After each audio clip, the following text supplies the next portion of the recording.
was really drifting away, swiftly lifting every wave, on my own, on my own, on my own, on my own, on my own, on my own. Was caught up in a lot of affairs, but I don't wanna know about none of your care. I don't, I don't. You said I'll be holding on, I'll be holding on, I'll be holding on. Witajcie kochani. Dzisiaj wstałam wyjątkowo wcześnie i w momencie, kiedy wyjrzałam za okno i zobaczyłam, że jest tak piękna pogoda, stwierdziłam, że pójdę sobie na siłownię, co jest dość dziwne, jeśli o mnie chodzi, ponieważ z reguły chodzę na siłownię wieczorem, ale ta dzisiejsza pogoda mnie tak pozytywnie nastroiła, że stwierdziłam, że zrobię wyjątek i pójdę na siłownię wcześniej niż zazwyczaj. I jak widzicie, już jestem praktycznie gotowa, ponieważ już się ubrałam. A skoro mowa o siłowni, to koniecznie muszę Wam wspomnieć o nowym gadżecie, który się pojawił u mnie ostatnio, który kupiłam sobie dosłownie kilka dni temu, a który zabieram ze sobą właśnie na siłownię. I mam tutaj na myśli szczoteczkę marki Foreo o nazwie Luna Go. Ci z Was, którzy obserwują mnie od dawna, doskonale wiedzą, że ja od dłuższego czasu namiętnie używam szczoteczki Foreo Luna Mini 2, z której jestem niesamowicie zadowolona. I szukałam szczoteczki takiej, którą mogłabym ze sobą nosić na siłownię. A bardzo nie chciałam zabierać tej, dlatego że niestety mam już swoje lata i często zapominam o tym, że w momencie, kiedy coś przekładam do torby na siłownię, to później zapominam tego z niej wyjąć i to mnie denerwuje. Także z reguły w mojej torbie na siłownię znajdują się zupełnie inne rzeczy niż te, których używam w domu, właśnie po to, żeby uniknąć problemu przekładania tych rzeczy. A w związku z tym, że bardzo, ale to bardzo lubię tę szczoteczkę Foreo Luna Mini 2, to stwierdziłam, że kupię sobie drugą, mniejszą, taką bardziej kompaktową wersję tej szczoteczki do właśnie noszenia ze sobą na siłownię i też w podróży, bo taka szczoteczka o takich właśnie bardzo niewielkich rozmiarach świetnie się w tej roli sprawdzi. Wy wiecie, że jestem fanką technologii sonicznej, która jest właśnie stosowana w produktach marki Foreo i jeśli chodzi o tę szczoteczkę Luna Go, to ona jest wielkości tak naprawdę płatka kosmetycznego. Myślę, że jeśli teraz przyłożę te dwie szczoteczki do siebie, to zobaczycie od razu różnicę. Także ona jest naprawdę niewielka. I jest oczywiście szczoteczką, która została wykonana z silikonu, jest hypoalergiczna i jest też wodoodporna, co dla mnie ma bardzo duże znaczenie, ponieważ ja takich szczoteczek z reguły używam pod prysznicem. I powiem Wam, że zastanawiałam się nad tym, jaki wybrać kolor, ponieważ w przypadku tej szczoteczki jest tak, że do wyboru mamy 4 różne wersje kolorystyczne, dopasowane do różnych rodzajów cery. Czyli mamy szczoteczki przeznaczone do cery mieszanej, tłustej, wrażliwej i normalnej. I ja stwierdziłam, że wybiorę sobie szczoteczkę do cery normalnej. Pomyślałam, że taka będzie najbardziej odpowiednia. I też dużą rolę odegrał tutaj kolor, ponieważ bardzo chciałam mieć szczoteczkę w kolorze różowym i taką też mam. Nie wiem, czy wiecie, ale te szczoteczki świetnie ujędrniają też cerę, wygładzają, wyrównują koloryt i działają anti-aging, a stosowane przed kosmetykami pielęgnacyjnymi sprawiają, że one szybciej, łatwiej i lepiej się wchłaniają, a co za tym idzie, potęgują działanie tych produktów pielęgnacyjnych. Szczoteczki oczywiście nie używamy do demakijażu. Najlepiej używać po tym, jak już zrobimy demakijaż, żeby dodatkowo, dogłębnie już doczyścić twarz. Ale wspominam Wam o niej dlatego, że uważam, że to jest po prostu świetny produkt. Polubiłam markę Foreo, wiem też, że Wy polubiliście. Bardzo dużo osób kupiło też szczoteczkę Foreo Luna Mini 2 wskutek mojej rekomendacji. Ciekawi mnie, czy mieliście do czynienia z Foreo Luna Go. Mnie się ten gadżet bardzo podoba, bo uważam, że to właśnie jest taki typowy kobiecy gadżet, który dodatkowo świetnie działa i sprawia, że po prostu lepiej wyglądamy. Ale oczywiście Foreo Luna Go to nie jest jedyna rzecz, która jest w mojej torbie na siłowni, ponieważ tych rzeczy jest znacznie więcej i myślę, że ci z Was, którzy regularnie obserwują mnie na Snapie, doskonale wiedzą, o czym mówię. Rzeczywiście tych rzeczy trochę jest, które ze sobą noszę i oprócz wspomnianej szczoteczki w mojej torbie zawsze, ale to zawsze znajduje się shaker z shake'iem Natural Mojo. który to ja stosuję od dobrego roku i dotychczas moim ulubieńcem był shake Fit Cappuccino, cały czas gorąco go Wam polecam, a teraz testuję sobie nowość tej marki, czyli shake'a o zapachu i smaku truskawkowym, aż słuchajcie, muszę powąchać. Zawsze kiedy mówię o jakichś zapachach, to muszę powąchać, dajcie mi przyznać, czy Wy macie podobnie. W każdym razie muszę powiedzieć, że przepięknie pachnie i on się też trochę różni od tych shake'ów, które były dotychczas w ofercie Natural Mojo, dlatego że po pierwsze ten shake jest trochę większy, a jest w tej samej cenie co shake'i, które były produkowane do tej pory i ma też unowocześnioną formułę. To znaczy, że używamy go mniej, więc też produkt nam się wolniej zużywa, ponieważ wystarczy, że użyjemy dosłownie 2 miarek tego shake'a i wymieszamy z wodą, żeby uzyskać pożądany efekt. Także tak prezentuje się nowość Natural Mojo i tak jak wspomniałam, te shake'i są ze mną praktycznie zawsze, podczas każdego treningu, ale ciekawi mnie, czy chcielibyście zobaczyć, co dokładnie i ile tych rzeczy znajduje się w mojej torbie na siłowni. Jeśli chcielibyście, żebym zrobiła dla Was odrębny film na ten temat, to dajcie mi proszę znać w komentarzach. Teraz przejdę może do zupełnie innego tematu, a mianowicie do tego, dlaczego mnie tak długo nie było na YouTubie. Otóż, moi drodzy, sytuacja wygląda następująco. W ostatnim czasie otrzymałam mnóstwo maili, i też kilka takich ważnych dla mnie umów, co zmusiło mnie do tego, a raczej przykuło mnie, słuchajcie, do biurka i zmusiło do tego, żeby na te wszystkie maile odpowiadać i żeby te wszystkie umowy czytać i sprawdzać, a w międzyczasie kontaktować się również z moim radcą prawnym. I nie wiem, czy wiecie, ale to zajmuje naprawdę mnóstwo czasu i jest bardzo angażujące nie tylko czasowo, ale też umysłowo. I po wysłaniu kilku takich maili, gdzie musicie się zastanawiać, co macie dokładnie napisać, wiecie, żeby nie robić jeszcze błędów, po drodze musicie pewne rzeczy planować z dużym wyprzedzeniem, to wszystko sprawia, że jest to najzwyczajniej w świecie męczące.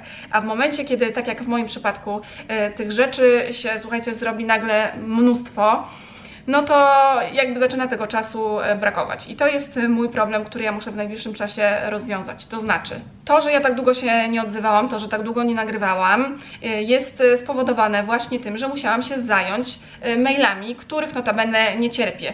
Pisanie maili to jest jedna z takich rzeczy, których najbardziej nie lubię w swojej pracy, ale ktoś to musi robić. Przy czym w momencie, kiedy ja się tym zajmuję, to nie jestem w stanie zajmować się produkowaniem treści. A przecież to jest moja praca. Także widzicie ten paradoks. Więc jakby to wszystko uświadomiło mi, że muszę sobie znaleźć kolejną osobę do pomocy. To już jest, słuchajcie, ten moment, ponieważ najzwyczajniej w świecie nie wyrabiam. Także chciałabym w tym miejscu wszystkich Was przeprosić za to, że musieliście tak długo czekać na nowy film, ale jak widzicie, dużo się w moim życiu ostatnio dzieje i mam też kilka takich poważniejszych projektów na głowie i w głowie, o których jeszcze nie mogę Wam mówić, ale o czym koniecznie chciałabym wspomnieć, to, że trafiłam zupełnie niedawno na jedną z najbardziej nieprofesjonalnych osób, z jakimi miałam kiedykolwiek do czynienia, z osobą, której niechlujstwo spowodowało, że bardzo opóźni się w czasie realizacja pewnego ważnego dla mnie projektu i jestem z tego powodu niesamowicie zła. Ja nienawidzę pracować z nieprofesjonalistami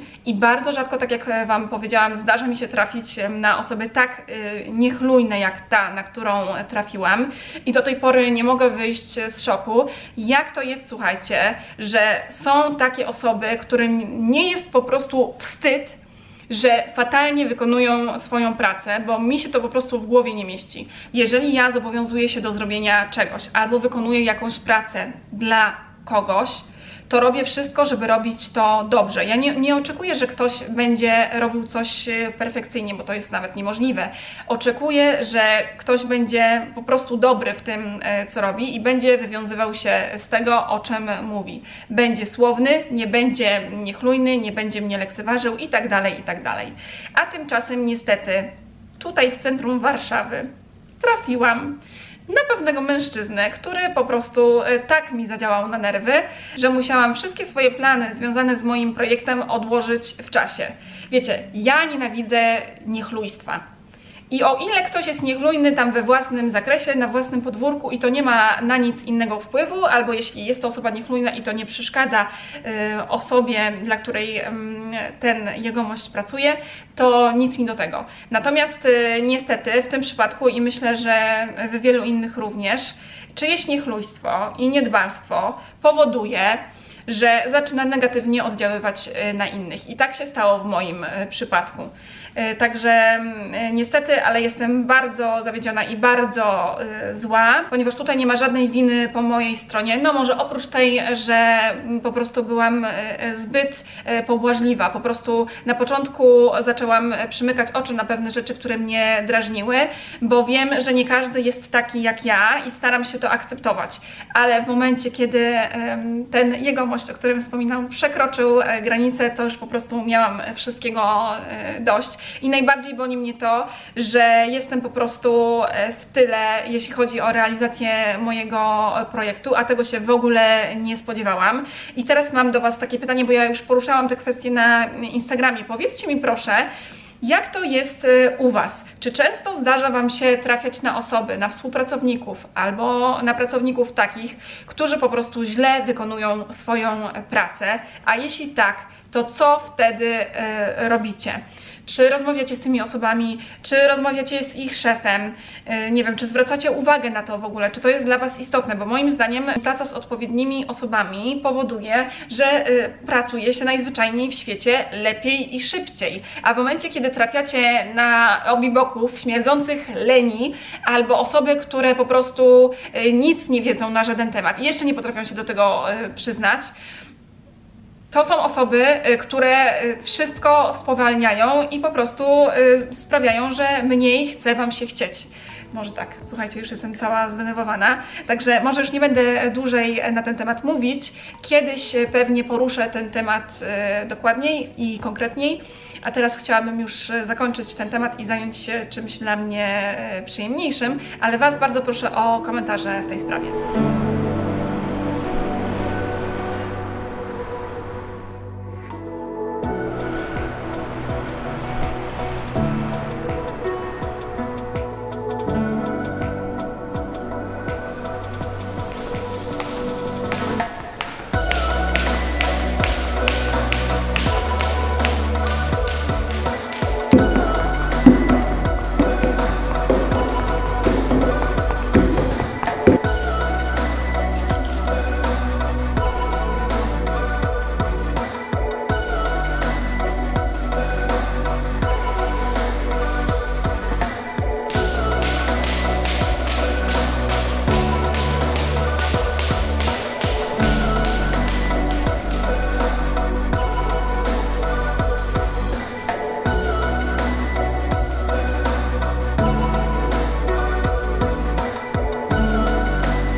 Wsiadłam właśnie do taksówki, czyli do samochodu Darka, mojego fotografa. Witamy serdecznie. Darek, powiedz mi, jak długo się nie widzieliśmy? Kurde, nie wiem. Z rok? Nie, no nie. Z parę miesięcy. Parę dobrych miesięcy. Z czyjej winy? Nie wiem. Z mojej, myślę. Ponieważ Darek, jak wiecie, jest moim fotografem. Tak Cię nazywam. Tak. Mianowałam Cię moim fotografem.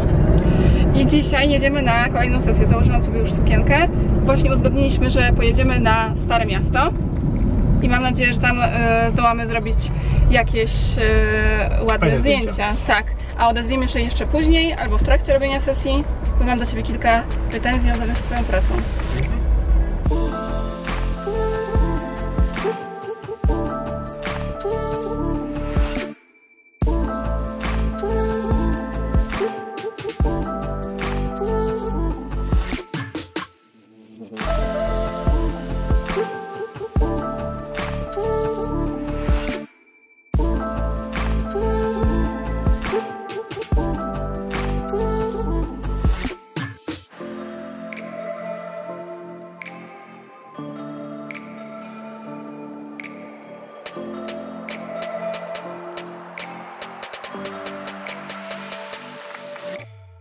właśnie skończyliśmy sesję. Sesja odbyła się, może od razu wam powiemy gdzie? Kamienne Schodki w Warszawie. Oczywiście, w Warszawie, jak żeby W Warszawie. inaczej, ale na Starym Mieście. A po drodze sprawdzaliśmy jeszcze kilka innych miejscówek. Powiedz mi, z czym był największy problem dzisiaj? No, dzisiaj był problem ze światłem. Mieliśmy bardzo kontrastowe światło. Nie było chmurek, samo słońce. Jednym słowem patelnia. Tak, a ja specjalnie się umówiłam na 14, bo myślałam, że to jest odpowiednia pora, ale zapomniałam, że trzeba uwzględnić też chmury, a raczej ich brak.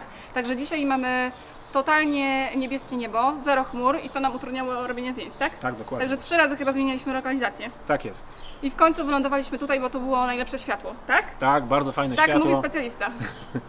Także słuchajcie, ulica Kamienne Schodki i teraz słuchajcie, przygotowując się do tej kwestii, do wygłoszenia tej kwestii we vlogu, znalazłam coś takiego. Słuchajcie, w 1806 roku uliczką tą spacerował Napoleon Bonaparte. Miał jednak pecha poczuć nieprzyjemny zapach przywiany z nad pobliskiej Gnojnej Góry. Wiesz, gdzie jest Gnojna Góra? Nie wiem. A ile lat mieszkasz w Warszawie? No już będzie 8 lat. Kurczę, to ja mieszkam dłużej i ja nigdy nie słyszałam o tej Gnojnej Ja Góry. też nie. Górze. Dajcie znać, czy słyszeliście. Przez co nieparlamentarnie wyraził się na temat panującej w Warszawie czystości. Także słuchajcie, tutaj taka anegdotka odnośnie Kamiennych Schodków. Powiedz mi, jak Ci się dzisiaj robiło zdjęcia w tych warunkach? Bardzo fajnie. Ale było dużo dzieci i wycieczek? Tak, właśnie. To nam Przeszkadzali przeszkadzało, nam. no ale Tak. cóż, tak to nieraz jest. Takie uroki pracy. I sesja trwała około Ponad godzinę chyba nieco. ponad godzinę. Kiedy będą zdjęcia? No, jak zrobię, to będą. Jak zrobisz, to będą. No dobrze, dobrze. W każdym razie będę czekać na efekty. Niebawem umówimy się na kolejną sesję. A teraz może porozmawiamy z Darkiem o jego tajnikach pracy.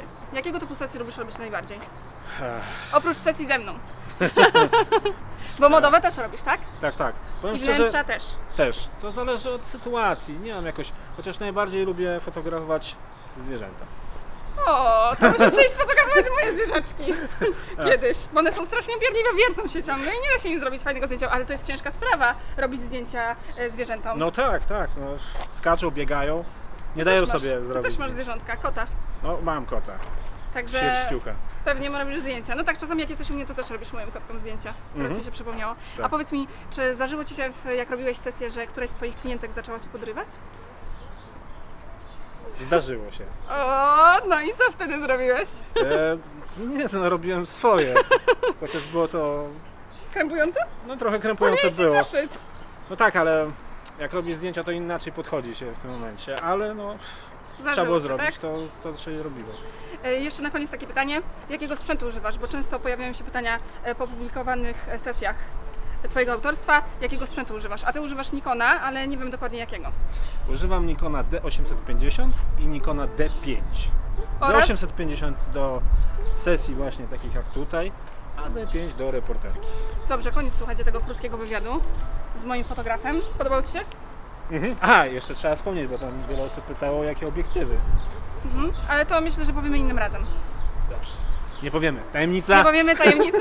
Nie zdradzimy wszystkich szczegółów, bo wszyscy będą tak Dokładnie. robić. No nie możemy wszystkiego od razu powiedzieć, tak?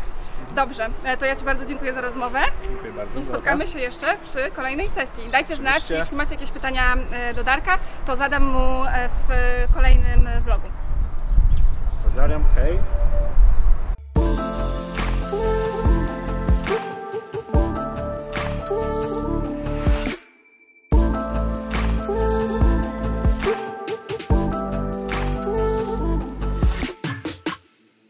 Tajniki pracy Darka już znacie, a teraz chciałabym się podzielić z Wami pewnym sekretem, a mianowicie o tym, co robię po sesji, co youtuberka robi, moi drodzy, po sesji. Otóż uwaga, uwaga, zmienia buty na, proszę bardzo, prezentacja, kapcie Emu, moi drodzy. I teraz chciałabym Wam o tych kapciach coś powiedzieć, ponieważ ja te kapcie, które kupiłam w okresie zimowym, żeby chodzić w nich w domu, zaczęłam używać również na dworze, także zakładam je sobie, jak idę na spacer z psem i nie tylko. I ludzie bardzo dziwnie reagują na te kapcie. Wyszczególniłam 3 typy zachowań. Pierwsi ludzie tak patrzą z niedowierzaniem i zaczynają mnie obgadywać. Drudzy zaczynają się ze mnie śmiać. A trzeci mówią mi, że mam fajne kapcie. Także dajcie mi proszę znać, moi drodzy, czy Wy również nosicie kapcie Emu na dworze. Jeśli tak, to z jakimi reakcjami się spotykacie? Bardzo mnie to ciekawi.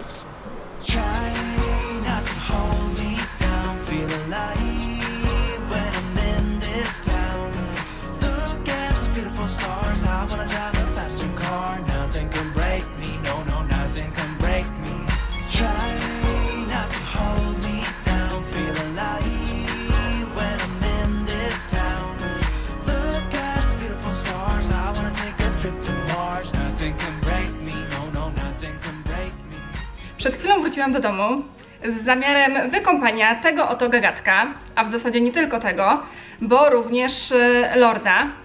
I słuchajcie, wszystko sobie przygotowałam. Przygotowałam łazienkę, w sensie posprzątałam ją, uprzątnęłam z niepotrzebnych rzeczy, przygotowałam ręczniki dla kociaczków, umyłam im uszy, obcięłam im pazurki. I słuchajcie, taka uradowana, chcę się zabrać do wykąpania zwierzaczków, chciałam to też dla Was nagrać i patrzę, słuchajcie, nie ma szamponu dla kotów, wyparował, słuchajcie, nigdzie nie mogłam go znaleźć, także z moich dzisiejszych planów nici, ale może to i dobrze, ponieważ Maja powiedziała mi, że ma świetne produkty pielęgnacyjne dla swojego kotełka i ciągle zapominam o tym, żeby ją o nie zapytać, poprosić, wypożyczyć, nie wiem, cokolwiek.